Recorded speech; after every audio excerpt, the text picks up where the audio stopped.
Welcome back, baseball fans, to the 1978-81 Fall League. Way early. We're getting through the trade carousel, trying to match up that every team has 4 guys to keep, 2 to retire, and 2 on waivers. We did this review last week, and we did 8 picks. Went through the expos and Dodger, tried to figure things out. Got their keepers in line. The waivers and retires are still not in line. That's not a huge deal. They're mostly cosmetic. You can trade a waived guy to another team for a retired guy. Doesn't impact anything until the draft anyway. So we get to the next group. We're going to go to the next 8 teams tonight and see what moves they made. Starting with the Texas Rangers. Texas Rangers at the start of this thing. A lot of moves this team has to make. Okay, they start with 5 keepers. There's a lot of notes here. They have Jeff Burroughs as a keeper with a note trade. Mike Hargrove and Toby Harrah with a note trade, both for Buddy Bell. And then Jim Sundberg and Bump Wells. And they've been making a lot of moves. This is what the roster looks like now, the Texas Rangers. They ended up getting Richie Zisk. We put that trade in the last video. And let's go right to the carousel and see what they started with this time around. So this is the big trade to get Harrah and Hargrove and Buddy Bell to swap teams.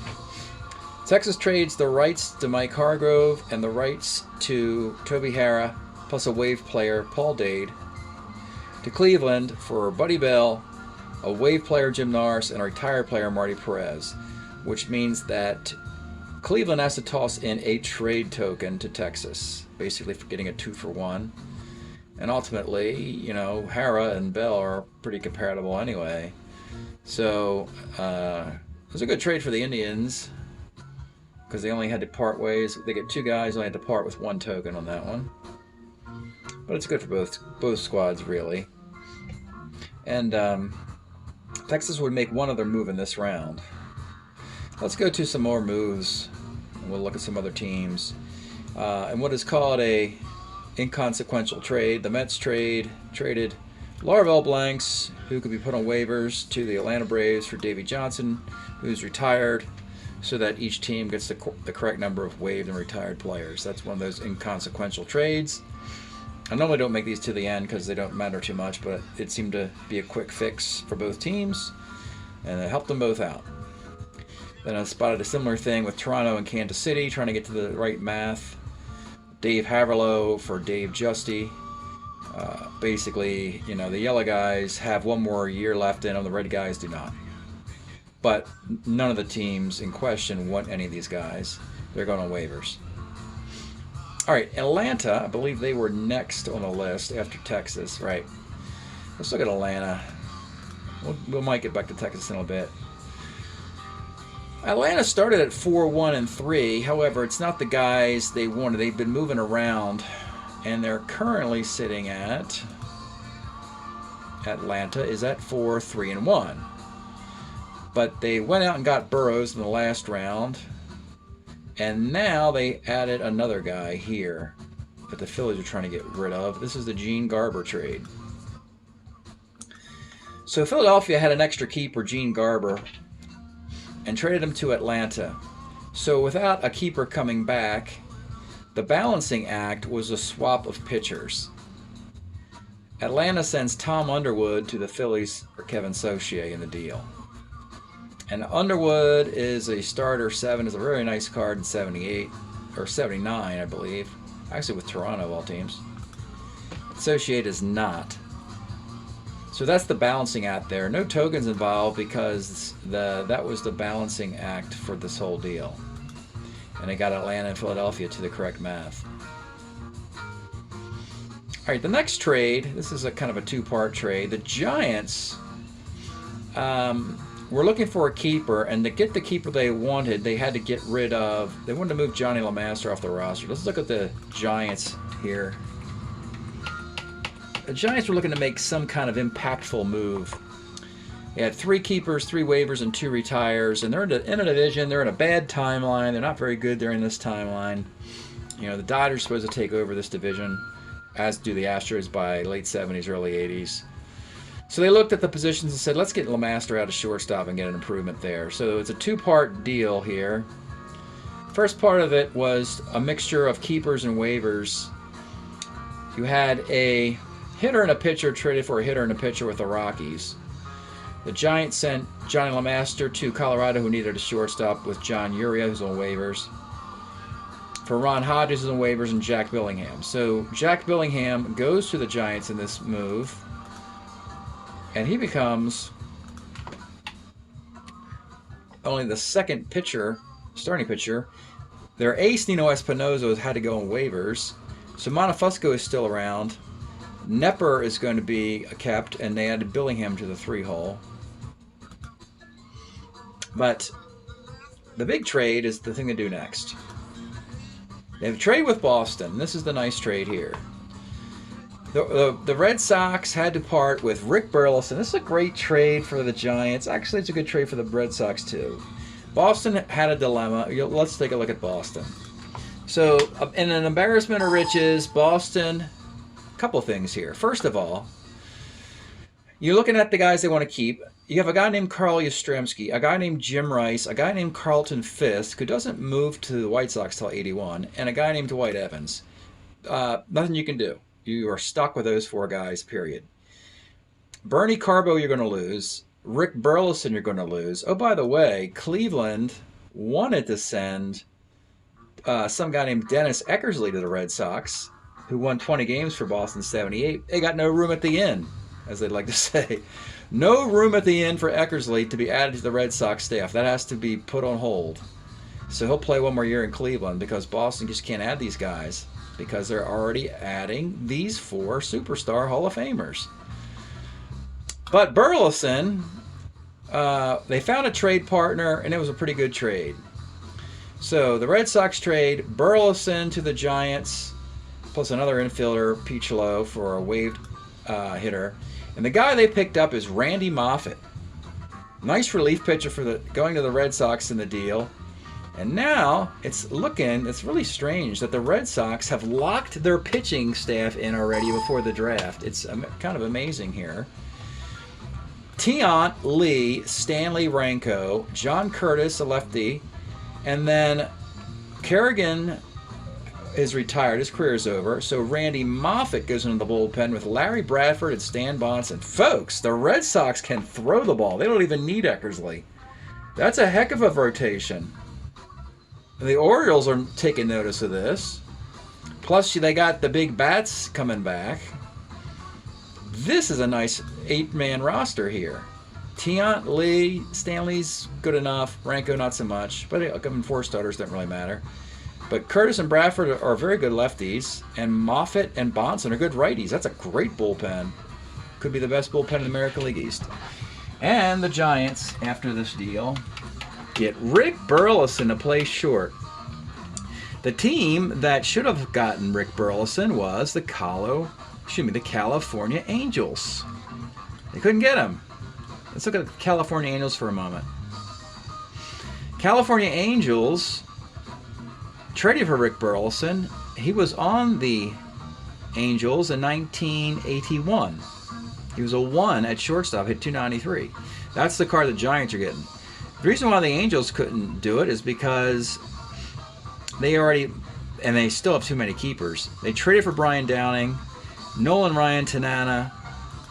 Hartzell and Johnson could be traded to make room, but they already acquired Freddie Patek. He was a toss-in to play shortstop for the Angels, since Kessinger is going to be retired. And Patek did go play for the Angels in 1980, so they got their shortstop.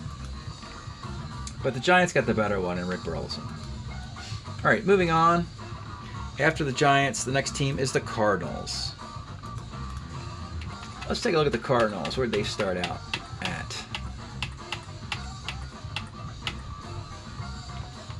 Five keepers. Kenny Reeds, Ted Simmons, Gary Templeton, Bob Force. Those are all Cardinals. Jay Johnstone, that's the outlier. That's the guy you get rid of. And frankly, he's barely a keeper. Had 2 years hitting 390, 300. Here's the one deal. They just sent him to the Tigers for another corner outfielder, Tim Corcoran, who they put on waivers. So that's a very inconsequential deal there. Nothing exciting about that, but it had to be made. All right, Cleveland. Is it the next deal? Oh, yeah, we kind of went out of order. Cleveland, before Cleveland made a deal, the Rangers and Yankees made a trade.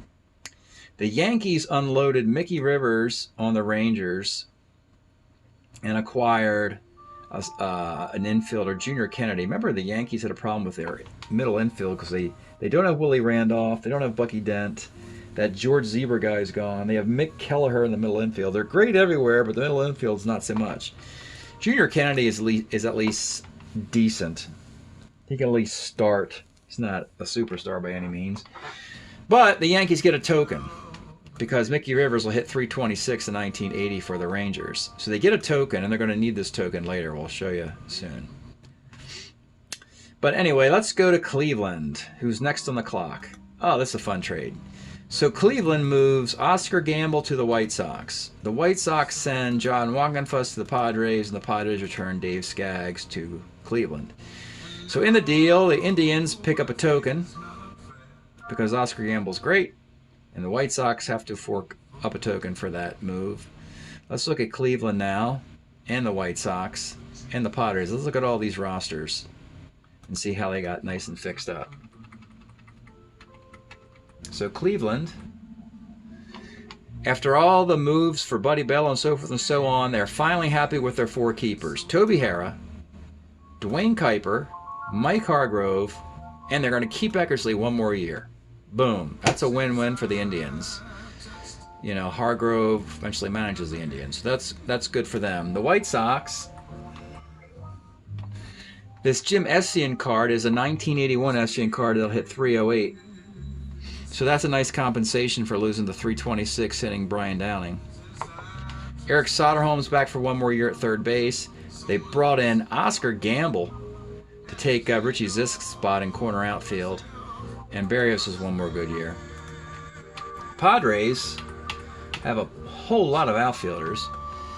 Bobby Bonds is coming back. Johnny Grubb's coming back. And they acquire the rights to John Wockenfuss, who can be a catcher against lefties, with Bill Fahey against righties. So all those teams made out pretty good. Cleveland, San Diego, and the White Sox. Which brings us back to the Yankees. That preliminary trade that was made was to get a draft token to free up a roster spot, because the final trade of the round today, it's a big one. It's a 1-for-1 trade, but it's a big one. The Dodgers trade Tommy John to the New York Yankees for the retired Paul Lindblad. And you're going to be like, what the heck is going on here? Well, this is not what counts the most. This is what counts the most. The Dodgers get 2 tokens in this trade out of the Yankees. This is the first 2-token trade I've done in this era. I didn't even use tokens in the Tom Seaver deal. They basically forced the Yankees to give them 2 tokens to get Tommy John. That's like 2 draft picks, 2 moves in the draft for the Dodgers versus the Yankees. And if, the Dodgers lost 2 World Series to the Yankees, this is kind of like their revenge. So, blood money for the Yankees to get Tommy John. Let's go take a look at each roster here. The Yankees. So the Yankees get their 4 keepers currently, but that can change. The 4 keepers are going to be Thurman Munson. In the carryover league, you can carry a final card forward, of course, for up to 4 years.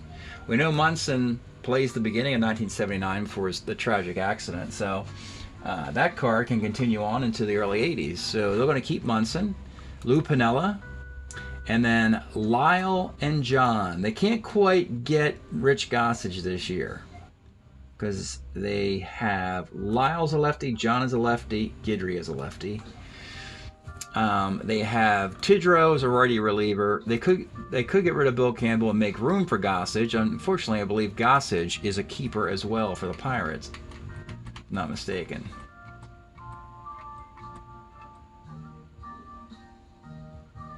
Yeah, Gossage.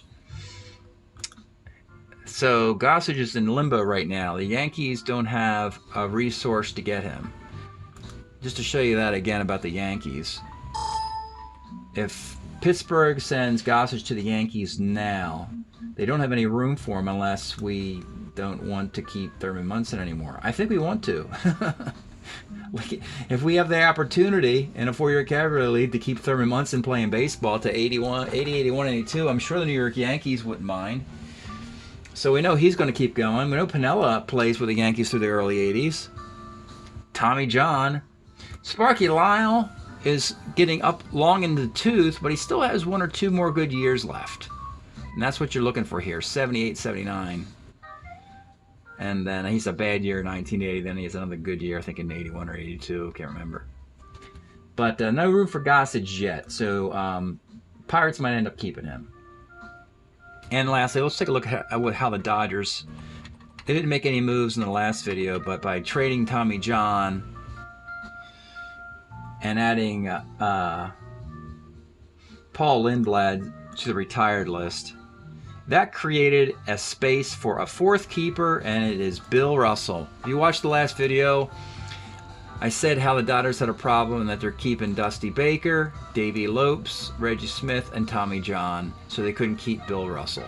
With John pushed to the Yankees, it opens up a keeper spot for the shortstop Bill Russell, and the Dodgers can keep their infield intact. Steve Garvey, Ron Cey, Bill Russell, and Davey Lopes. They can keep that infield intact now. All right, that's it tonight for the off-season carousel. Everybody's adding players, subtracting players until the tumblers spin and everybody's locked in with 4 keepers, 2 waivers, and 2 retired players. So if you're enjoying this analysis, we'll see you next time.